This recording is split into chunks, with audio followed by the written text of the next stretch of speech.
Assalamualaikum warahmatullahi wabarakatuh. Kami dari kelompok 12 dengan saya Lintang Melia Putri. Saya Lisa Rosiana. Dan saya Lumini Nuzul. Izin mempresentasikan tentang identifikasi bahan kimia obat dalam ramuan jamu.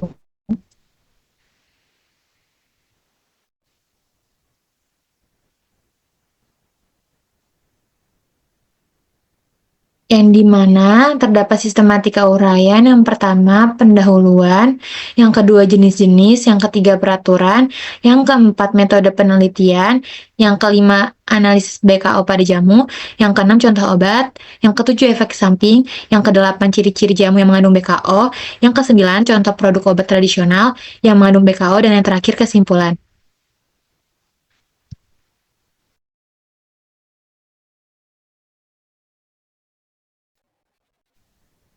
Pendahuluan yang pertama yaitu, pada umumnya masyarakat mengenal dua macam jenis obat, yakni obat modern dan obat tradisional. Obat modern merupakan obat sediaan farmasi yang telah mengalami berbagai perkembangan dan menggunakan teknologi baik dari segi pembuatan sampai pada segi pendistribusian. Sedangkan pada obat tradisional merupakan obat yang secara turun-temurun telah berkembang di kehidupan masyarakat Indonesia dengan memanfaatkan beragam kekayaan tanaman yang terdapat di sekitar manusia guna mengatasi beragam permasalahan mengenai kesehatan. Di Indonesia, penggunaan obat tradisional dapat mendominasi dalam sediaan farmasi di masyarakat Indonesia, disebabkan karena berbagai faktor seperti adanya faktor budaya, faktor kebiasaan, serta kondisi sosial masyarakat Indonesia yang cenderung biasa memanfaatkan tanaman obat keluarga.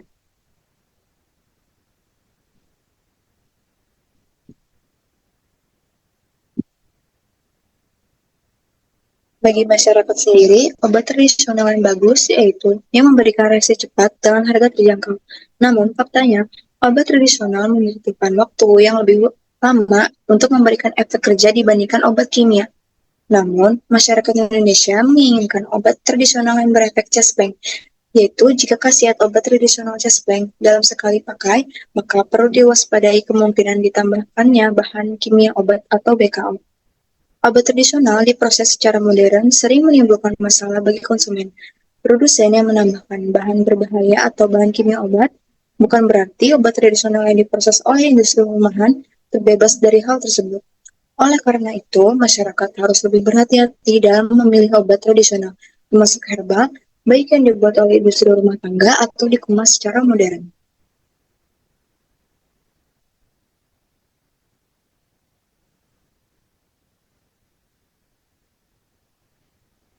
BPOM memperingatkan masyarakat untuk tidak mengonsumsi produk jamu yang mengandung bahan kimia obat atau BKO. BKO masuk dalam kategori obat keras. Obat keras ini memiliki aturan dalam pemakaiannya. Jika digunakan tanpa memperhatikan aturan, maka dapat berdampak buruk pada kesehatan terutama ginjal, jantung, dan kematian. Sesuai dengan Permenkes nomor 03 Menkes per 1 tahun 2010 tentang jamu dalam penelitian berbasis pelayanan kesehatan, jamu merupakan obat tradisional Indonesia dan berdasarkan keputusan KA BPOM 0HK tahun 2004, jamu harus memenuhi kriteria yang pertama yaitu aman sesuai dengan persyaratan ditetapkan, dan yang kedua, klaim khasiat dibuktikan berdasarkan data empiris dan memenuhi persyaratan mutu yang berlaku. Badan Pengawas Obat dan Makanan mengelompokkan obat tradisional atas jamu, obat terstandar atau OHT, dan fitofarmaka.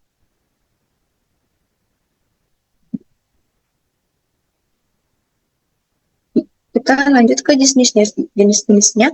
Obat herbal terstandar merupakan obat tradisional yang telah mengalami pembuktian keamanan dan khasiat secara ilmiah melalui uji praklinik dan bahan baku obatnya telah terstandarisasi.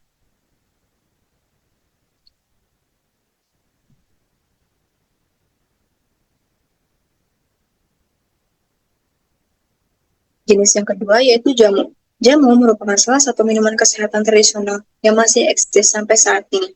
Jamu merupakan salah satu warisan bangsa Indonesia yang keberadaannya perlu dikembangkan lebih lanjut karena jamu berfungsi tidak hanya sebagai obat tradisional, tapi sebagai sumber daya nasional yang inklusif karena bersinggungan dengan aspek sosial dan ekonomi Indonesia. Selama beberapa generasi, masyarakat Indonesia telah menggunakan obat-obatan herbal untuk mengobati berbagai penyakit. Jamu telah menjadi bagian dari budaya dan kekayaan alam Indonesia. Dan berdasarkan hasil survei kesehatan dasar tahun 2010, menunjukkan bahwa lebih dari 50% masyarakat Indonesia menggunakan jamu.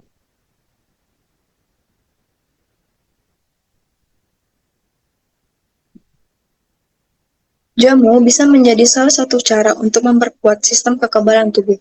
Jamu merupakan obat herbal tradisional Indonesia yang telah digunakan masyarakat Indonesia selama berabad-abad untuk menjaga kesehatan dan mengobati penyakit. Jamu sudah mengakar dan menjadi fondasi kekuatan eksistensi budaya Indonesia dari zaman dahulu.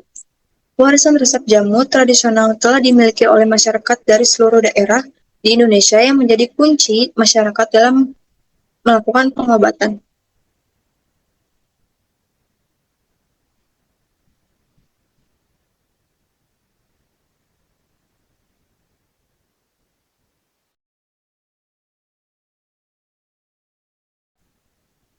Farmaka.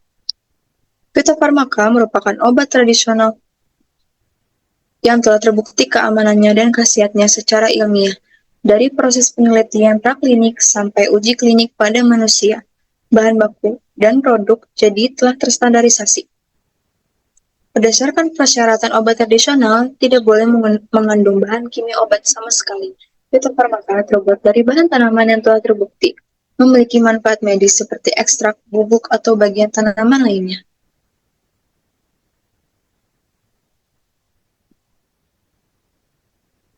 Selanjutnya, peraturan menurut Undang-Undang Nomor 36 Tahun 2009 disebutkan bahwa obat tradisional ialah bahan ataupun ramuan bahan yang terdiri dari bahan tumbuhan, bahan hewani, bahan mineral, sediaan sarian, atau campuran dari bahan-bahan sebagaimana yang telah disebutkan tersebut yang secara turun-temurun telah dipakai untuk penyembuhan penyakit dan diterapkan dengan mengikuti norma yang berlaku di masyarakat.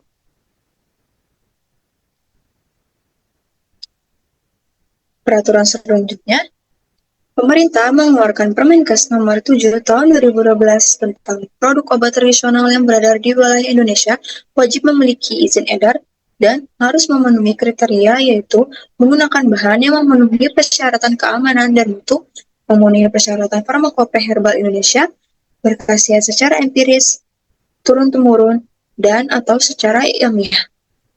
Obat tradisional tidak diperbolehkan mengandung bahan kimia obat yang merupakan hasil isolasi atau sintetik berkhasiat obat. Hal ini disebabkan karena terjadi interaksi antara komponen yang terdapat pada obat tradisional dengan obat sintetik.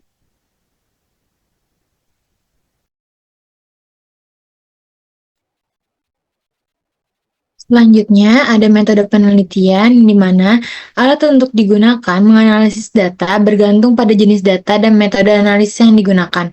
Ada dua jenis utama metode analisis data. Yang pertama, analisis kualitatif dan analisis kuantitatif. Yang dimana identifikasi kualitatif menggunakan metode KLT untuk mengidentifikasi keberadaan sampel jamu dengan membandingkan nilai RF sampel dengan nilai RF sampel baku. Selanjutnya, terdapat kuantifikasi menggunakan metode KLT densitometri untuk menentukan kadar dalam sampel jamu yang positif. Selanjutnya, metode penelitian yang alat. Yang pertama, terdapat gelas kimia yang digunakan untuk melarutkan sampel jamu dan bahan kimia. Yang kedua, terdapat sonikator digunakan untuk mengekstrak sampel jamu dengan metode maserasi. Selanjutnya ada alat lempeng KLT yang digunakan untuk melakukan kromatografi lapis tipis, yang dimana selanjutnya ada chamber KLT digunakan untuk mengembang eluen pada lempeng KLT. Di sini terdapat mikropipet digunakan untuk menotolkan sampel dan larutan baku pada lempeng KLT. Dan di sini terdapat lampu UV digunakan untuk mengamati noda pada lempeng KLT. Di sini terdapat KLT densitometri digunakan untuk mengatur konsentrasi sampel jamu Dan selanjutnya ada bahan-bahannya. Yang pertama ada etanol 96% yang digunakan sebagai pelarut untuk mengekstrak sampel jamu. Yang kedua, terdapat kloroform digunakan sebagai pelarut dalam eluen untuk KLT. Selanjutnya, terdapat etil asetat digunakan sebagai pelarut dalam eluen untuk KLT. Selanjutnya ada metanol digunakan untuk melarutkan baku sampel jamu.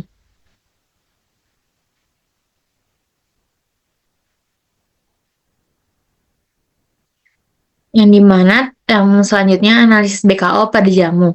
Analisis BKO sudah banyak dilakukan menggunakan metode kromatografi lapis tipis, kromatografi cair kinerja tinggi, KLT dan KLT densitometri. Maka dari itu dibuatlah metode baru dengan menggunakan strip indikator, yang dimana strip indikator tersebut suatu alat uji cari yang mana suatu reagen spesifik terhadap pendeteksian suatu senyawa. Strips indikator memiliki 3 komponen agar dapat digunakan, di antaranya membran, reagen yang termobilisasi, dan pembanding. Yang dimana membran yang biasa digunakan ialah polisulfon, polyether sulfon, polyvinylidin, fluorida, polyakriyonitril, selulosa asetat, selulosa, dan yang terakhir poliamida lainnya. Dan strip indikator pun tidak hanya dapat digunakan untuk mendeteksi senyawa-senyawa baku seperti rodamin, metampiron, formalin, dan lainnya, tapi bisa juga digunakan untuk mendeteksi sirkulasi antigen katodik.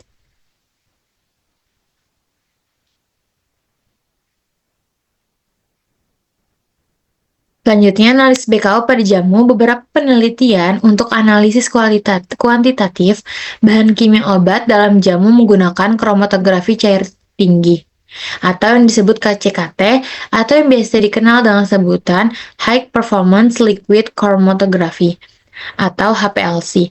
Penelitian ini digunakan sebagai optimasi metode ekstraksi, fase padat, dan KCKT untuk analisis kuantitatif BKO, paracetamol, dan dexamethasone dalam sampel jamu pegelino. Metode densitometri merupakan suatu metode yang parameter kuantitatifnya menggunakan tinggi puncak kurva densitometri dan arca bawah kurva densitometri. Densitometri sendiri memiliki 2 mode, yakni mode reflektan atau remisi dan transmitan. Mode reflektan dapat digunakan pada rentang spektral UV atau vis, fluoresensi dalam, dan perendaman fluoresensi.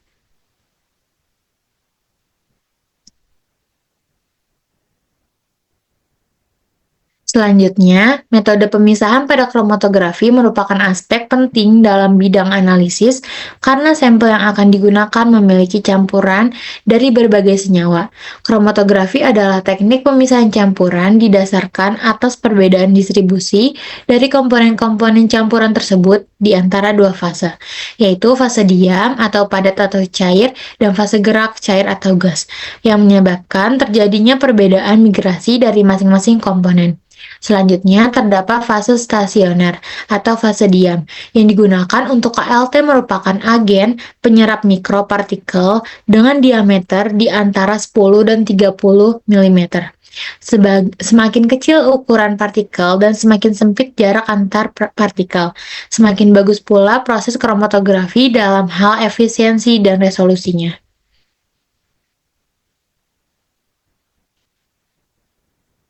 Selanjutnya, terdapat HPLC adalah pengembangan terkini dari kromatografi cair kolom klasik pada kolom, detektor yang lebih sensitif dan peka, serta kemajuan teknologi pada pompa bertekanan tinggi yang menyebabkan HPLC menjadi suatu metode dengan sistem pemisahan zat yang cepat dan efisien.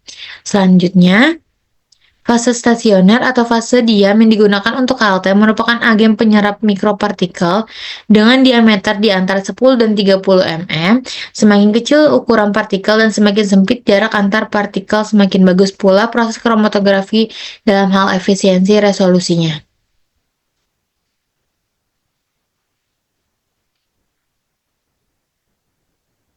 Selanjutnya, terdapat kromatografi. Kromatografi adalah metode pemisahan kimia berdasarkan perbedaan distribusi zat dalam fase padat dan fase gerak.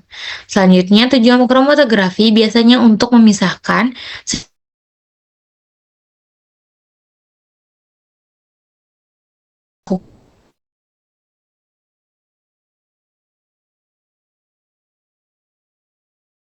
senyawa dapat berupa pelarut murni atau campuran dua pelarut yang bersesuaian dengan perbandingan tertentu.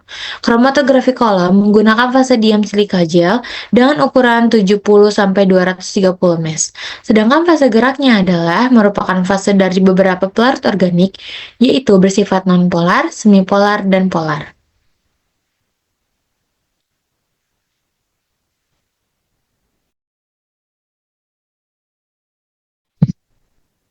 Selanjutnya ada obat-obatan.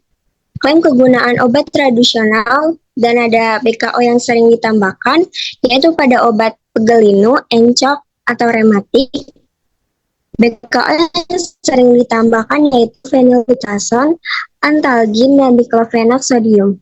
Pada obat langsing, BKO yang sering ditambahkan yaitu sibutramin hidroklorida. Pada obat peningkat stamina atau obat kuat pria, BKO yang sering ditambahkan yaitu sildenafil sitrat. Dan pada kencing manis atau diabetes, BKO yang sering ditambahkan yaitu glibenclamid. Dan pada obat sesak napas atau asma, BKO yang sering ditambahkan yaitu theophylline. Dan terakhir, pada obat antihipertensi, BKO yang sering ditambahkan yaitu katropil.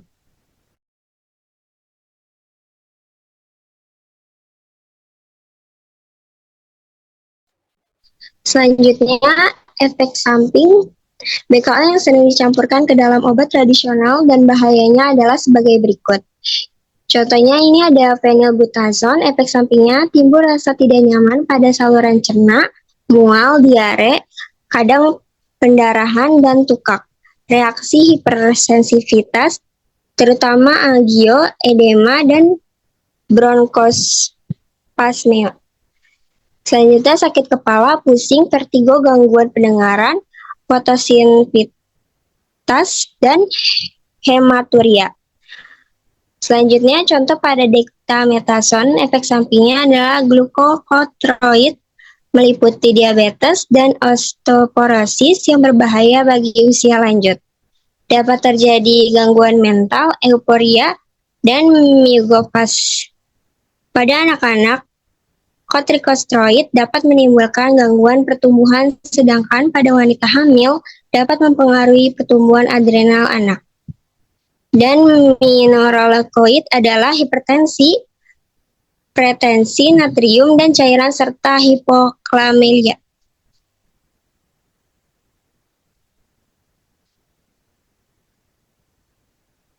Selanjutnya ada ciri-ciri jamu yang mengandung BKO.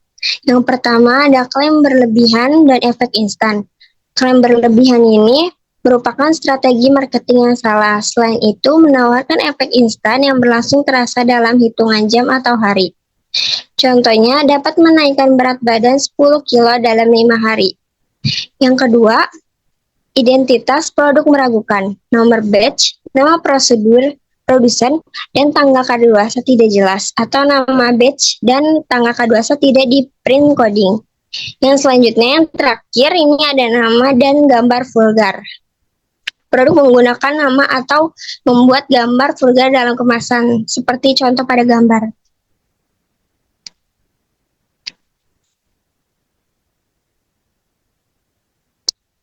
Nah, selanjutnya ada contoh produk obat tradisional yang mengandung BKO. Yang pertama ya ada Montalin yang mengandung paracetamol. Montalin ini diklaim memiliki khasiat untuk mengobati masalah penyakit asam urat dan pegalinu, menyembuhkan demam dan meriang akibat masuk angin atau lainnya, menurunkan kolesterol dan menjaga stamina tubuh. Berdasarkan data yang ada hingga saat ini, jamu tersebut tidak disarankan untuk dikonsumsi tanpa petunjuk dokter. Karena berdasarkan beberapa data penelitian, obat tersebut mengandung beberapa obat keras dalam keadaan yang cukup tinggi dan menimbulkan efek samping yang berbahaya.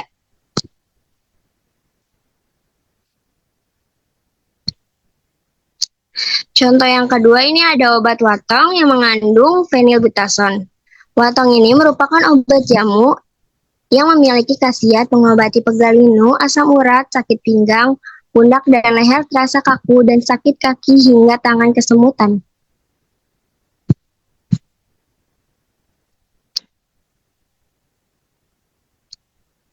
Contoh yang ketiga ini ada obat atau jamu Senling mengandung piroxicam. Senling ini merupakan obat tradisional untuk mengurangi gejala asam urat, rematik, dan kelelahan otot. Akan tetapi, obat tersebut dapat menyebabkan sembelit, mual, muntah, perut kembung, dan ruam alergi.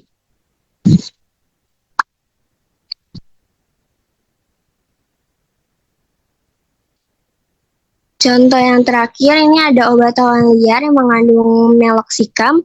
Obat tradisional atau jamu tersebut diklaim bisa membantu meningkatkan daya tahan tubuh, menambah stamina, mengatasi sulit tidur, mengontrol kadar kolesterol dalam tubuh, pereda kesemutan dan pegal linu, sekaligus mencegah dan mengatasi berbagai penyakit seperti asam urat, stroke, dan rematik. Tetapi sebagian sumber menyebutkan bahwa produk ini mengandung obat golongan NSAID, yaitu obat antiinflamasi non-steroid yakni meloxicam.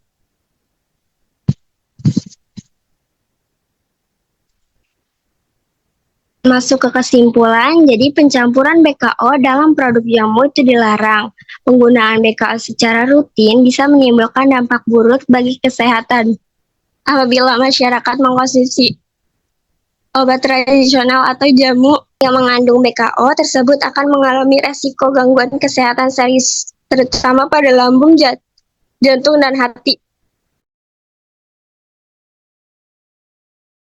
Berikut daftar pustaka yang kita ambil.